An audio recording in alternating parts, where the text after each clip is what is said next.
रोता है, चीखता है, चिल्लाता है, उसकी हिचकियां बन जाती हैं, फरिश्ते वापस जाते हैं और कहते हैं कि या बारी ताला, वो इंसान चुप नहीं हो रहा, वो रोए जा रहा है। जाने उसे ऐसा क्या दुख है, ऐसा क्या गम है जो उसकी जात के अंदर मौजूद है कि वो चुप नहीं हो रहा। हमने बहुत ज्यादा उसे चुप करवाने की कोशिश की, बड़ी कोशिश लगा ली, लेकिन वो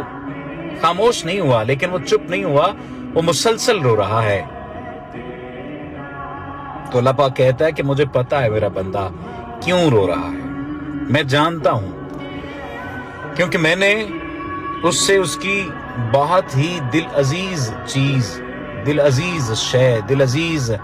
इंसान ले लिया है, और उसे इस बात का गम है, और इस गम की वजह से उसका कलेजा फटा जा रहा है और वो रो रहा है। लेकिन मैं